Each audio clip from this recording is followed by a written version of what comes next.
Welcome to the world of Deus Ex. For the sake of this demo today, we have infinite energy and infinite ammo.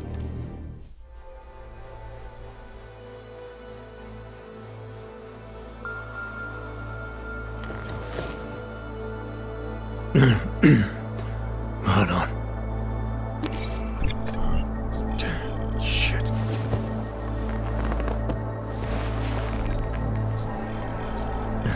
Alex, it's Adam.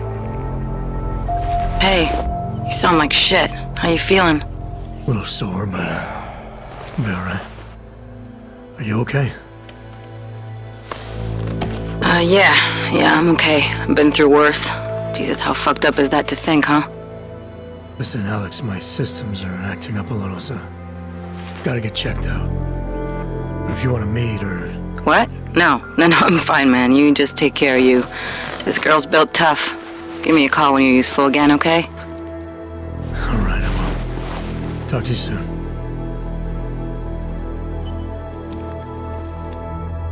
Open blinds. Good morning, Adam. You have one new message. From? David Sarif. Play it. Adam, it's David. I know it's been a while, but after what happened in Prague yesterday... Look, son, whatever reasons you've had for not getting in touch these last 2 years, well, life's too short. I'm leaving for London soon, but give me a call. You saved his vidcall number? Yes, Adam. Just activate your TV system. Adam Jensen was caught in a terrorist attack, and now we're 30 hours later and we wake up in his apartment. Adam Jensen tries to recollect himself. He seems like he has some problems with his augmentations, and now he needs to take care of that. The thing is that in the world of Mankind Divided in 2029, 2 years after human revolution, and there are a lot of problems in society, a lot of division, a lot of tension, and a lot of companies like the limb clinics that are focusing on transhumanist technologies are going bankrupt, and now Adam Jensen will have to rely on some underground stuff.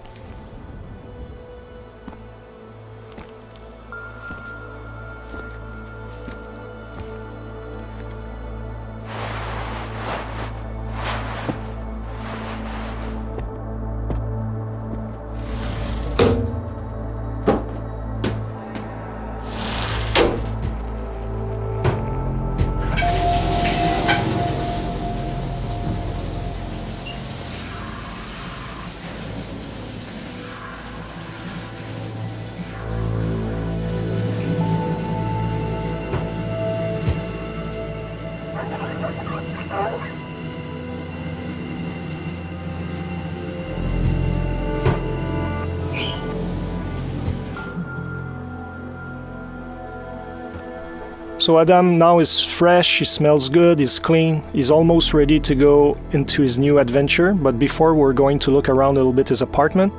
In true Deus Ex style, there are plenty of things to discover. There are a lot of readables, pocket secretaries, ebooks, computers, where we can learn about Adam Jensen's motivation, the organization he's working for, the state of the world. There's also a lot of emails that he can read, some of his colleagues at Task Force 29 asking him to go see them, etc., etc. We're not going to show all of the details today in the apartment, but for instance, here we can go onto the television, we can watch the news, or you can even call back your old boss David Sarif, and that can unleash a totally optional mission that is not part of the critical path experience. But for today, we're going to focus on the main adventure and go out in the open.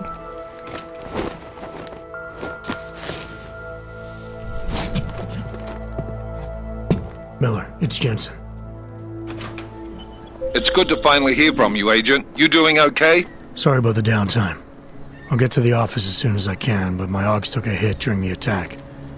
I need to get them looked at. Of course. There's a lot of work ahead of us, Jensen. I'll see you when you get in.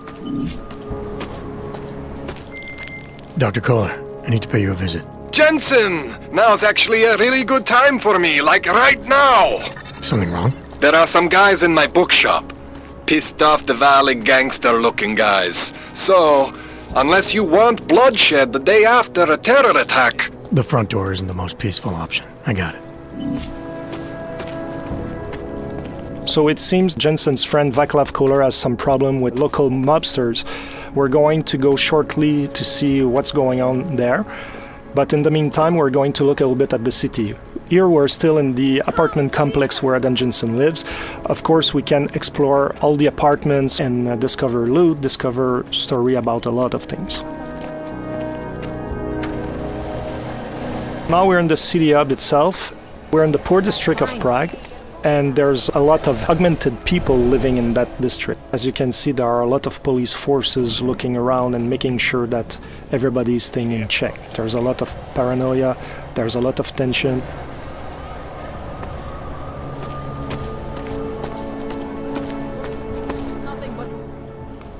License, permit, voucher, document of authority, temporary pass, travel coupon, and/or certificate of authenticity. Good old days, we'd just ask for ID.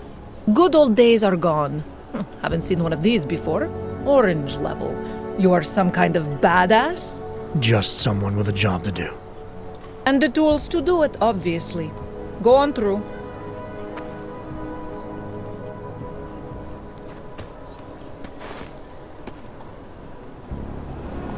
Fortunately, Adam Jensen has his papers in order, but he's still an augmented citizen, and there's no discrimination on that end. Like, police are going to check everything and make sure that you're complying to what's needed.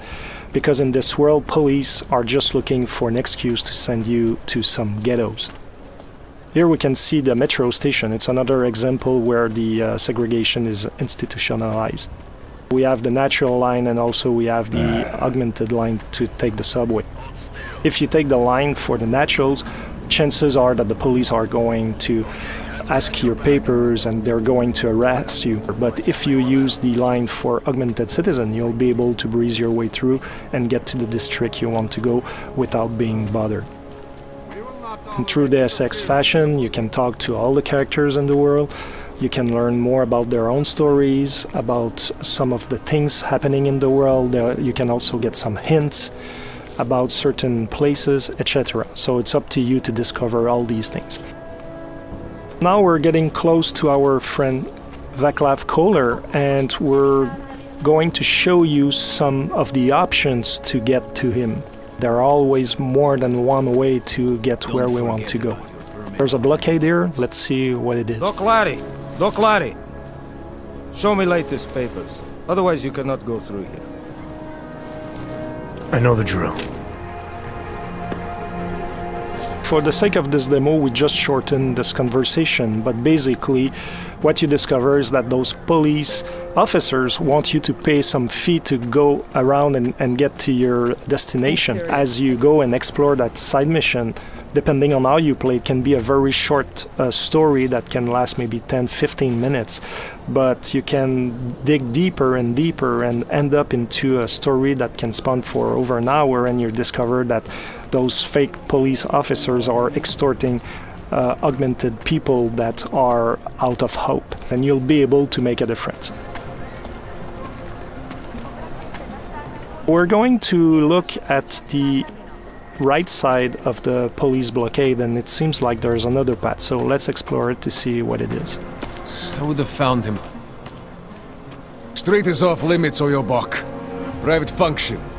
All businesses are temporarily closed. It seems that those guys are the Valley gangsters our friend Koller was talking about. So since we don't want to create chaos here today, we're going to look for another option.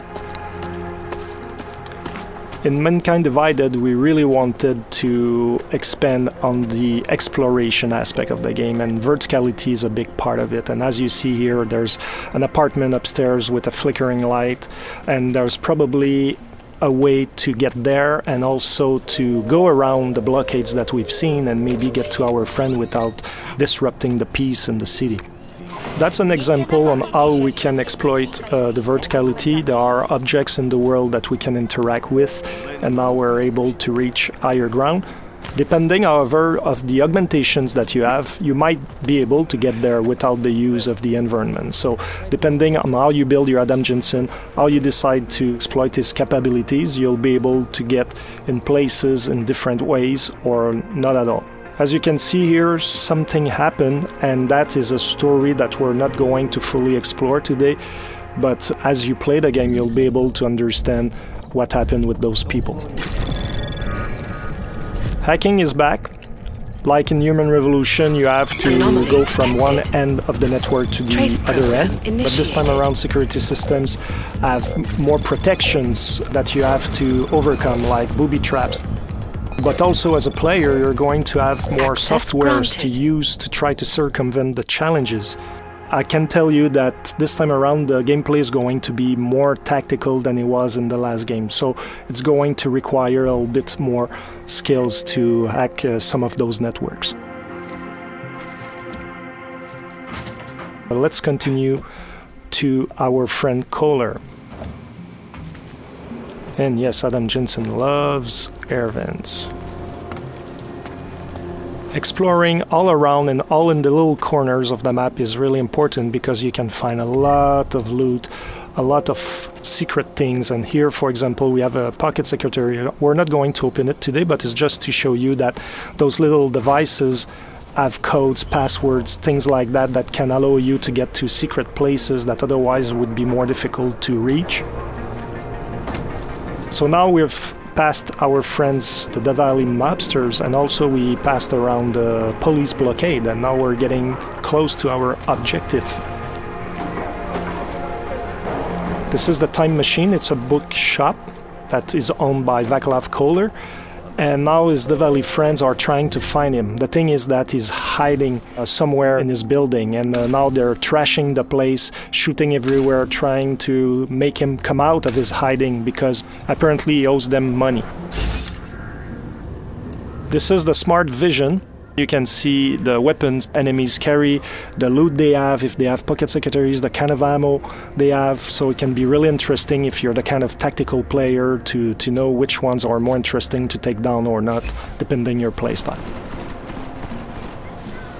So today we're not going to pass through the main door because we don't want to start the fight right away.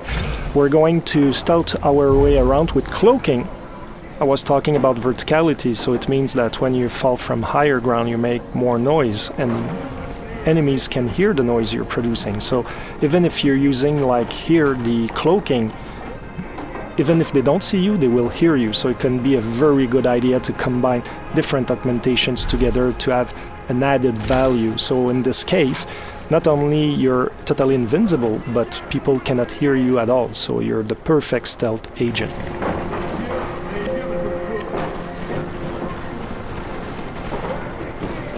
Takedowns are back, lethal or non-lethal as always, but this time around now you can perform them from cover.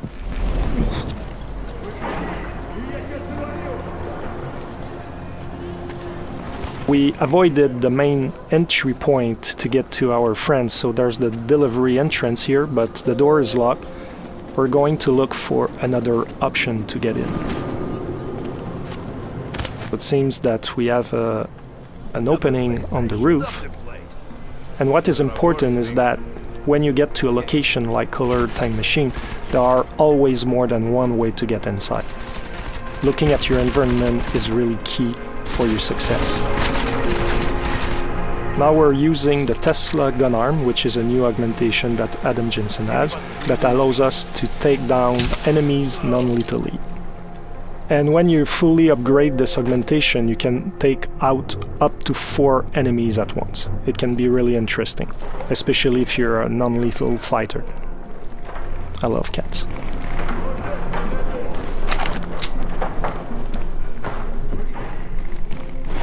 Here the stun gun. As you're going to see, it has a similar effect as the Tesla gun arm, but it shoots one single bullet at once, and you have to be at very close range to hit your target. So depending on your gameplay style, you might want to invest in the gun arm, or you might want to keep those praxis points for other augmentations and rely on the stun gun. So it's really up to the players to really craft the Adam Jensen they want. Here we could have gone through that bookshelf that is on the side and we could have climbed up to the second floor. But for today's presentation, we're going to take a different path.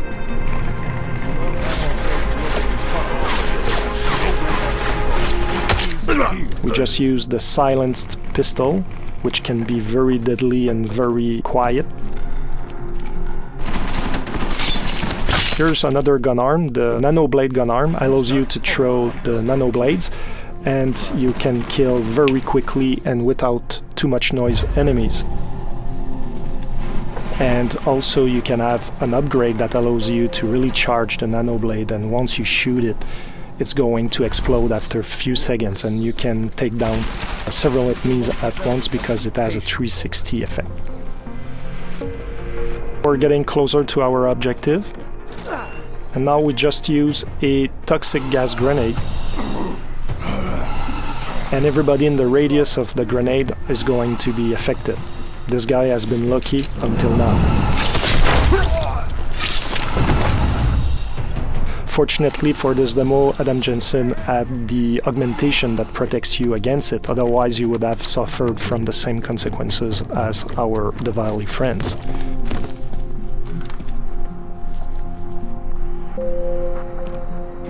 Now we're in Koller's office. Apparently the mobsters looked around, but they didn't find the secret spot to find Koller. Jensen! Thank God! I'm down in the dungeon, man! You remember the title of my super secret book, right? I remember it's red. Earlier on I was talking about readables in the universe, and here we have another example, newspapers. There are different stories that you can discover, and some of those stories can be influenced by what you achieve yourself in some side missions or even on the critical path. Here, our Diwali friends forgot to look at this weird red book. It seems that Koller loves augmentations quite a bit.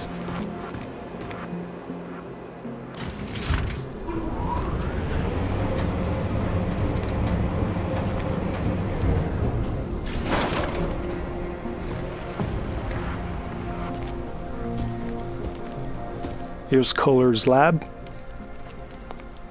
And I was talking about exploration earlier. There are always secrets to find, and here you have another example. Jensen, my favorite techno wonderkind. Sorry about the goons, man. They didn't give you too much trouble, did they? Nothing I couldn't handle.